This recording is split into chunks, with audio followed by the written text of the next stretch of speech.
Hey, yo! Welcome back to the Dugout and Beyond. So just a couple more games left in the college basketball season for both men and women.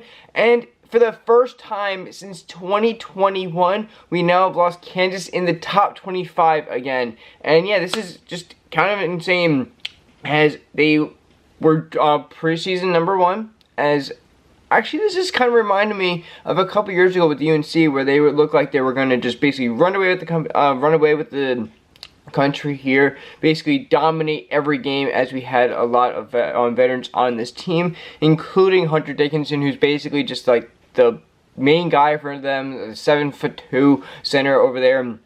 And it has not looked out to be that way. They kind of are just dropping here. So this year, right now, they lasted until week 17 going here into the last week, as they were 23 last week. But yeah, they started off one going pretty well. Of course, they're having a very strong start to the season here. 5 in a row for number ones. Then went all the way up to 10. Then back down a little bit, and then kind of just have been staggering around in the low teens, and then now high teens with the last couple weeks, and just have completely lost it here towards the end of the season. And yeah, this is kind of weird. In 2021, they went as low as 3, but they started off at 6 in the preseason. 7, lost a couple, then had a good win, and then kind of did the same thing. But they shot up really fast. In about 4 weeks, they went from 6 to 23, and then in the 12th week, they were out of the top 25, and then came right back in, and kind of actually just dove right back down. They went from 20 out of the rankings, probably about 25, probably about 26 to 28 in week 12 there, and then came all the way back down and finished at 12. That's actually incredible. You can actually pull that off with your team. That just meant you were basically going against every ranked team, every highly ranked team that year at the end of the season. And being the Big 12 there that year, definitely some good competition.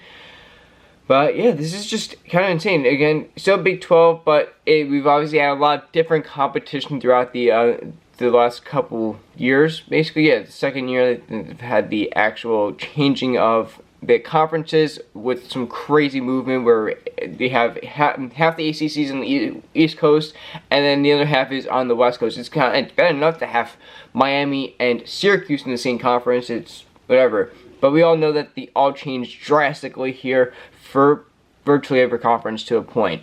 But yeah, this is just insane. Of course, we have Kansas as a blue blood, and if you don't know, the blue bloods are supposed to be the best teams with the teams with the best history and all the in the game for basketball. Of course, there's Duke, Kansas in there, Kentucky, UCLA, UConn, UNC, and Indiana's also thrown in there too. And as for the guys, including also the woman, including UConn as well as the men, and Tennessee. But yeah, I think things have been changing a little bit. As you have South Carolina, UCLA is up there also with them. So I haven't really heard Tennessee too much. But back to the guys here, we have them in there. So yeah, you would think, okay, are they all really good? Yes, every single person, every single team I just named is in the top, 1, 2, 3, 4, 5, in the top 7 here, actually, yeah. So we have every single team that we just named all in the top 7. You can, Villanova is maybe trying to make that kind of case. Hey, we're right here. We're at 3, Kansas at 4, 5, 5, 6, 6, 8, 11 here. Of course, with UCLA being all the way at the top and just having those dominating years, with Kareem Abdul-Jabbar is out there for them, as he also stayed out there for the Lakers and stuff. But yeah, so this is kind of insane. It kind of happened last year with, again, a couple years ago with UNC, where they were also like, holy God, also a very big fan of them. I was like, this is terrible. Like, how is this team is supposed to be basically just winning this entire season, plus the tournament. It was basically kind of in the books. It wasn't, obviously you have to play the game, play the season, and have to see really how it plays out. But they were not supposed to drop out of the rankings. Neither was Kansas this year. They were supposed to, again, be basically kind of going in as the favorite of this. But that is not the thing right now, as we obviously have Auburn at 1, Duke at 2, 3 is Florida, 4 is Houston, Tennessee is in there, Alabama's in there, 6. St. John's is back there, Michigan State, Iowa State, and Texas Tech running at the top 10 there. But yeah, we all know the rest of the top 25 here, as it's definitely all shaping out. But yeah, can just get back into it. Yeah, this is gonna be some crazy stuff, obviously, to see how if Kansas can pull it off, and also I want to see if UNC can kind of bring back, and they're here, they're waking up a little bit, seeing if they can get something going here at the end. And obviously they had the massive game against Duke here at the end of the season to finish it off for them. But yeah, Kansas is now officially out again of the top 25.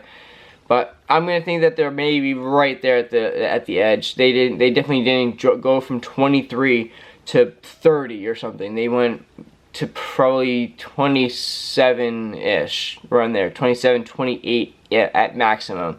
So I can see them coming back with some big wins here at the end of the season to finish it off. And obviously they need some losses along the way to have that kind of cancel it out. But yeah, see what happens. And yeah, obviously got March Madness coming up really soon, so that's gonna be a lot of fun. So definitely subscribe for videos around that time. And yeah, we got baseball also here coming. So subscribe, and I'll see you on the next one. Peace.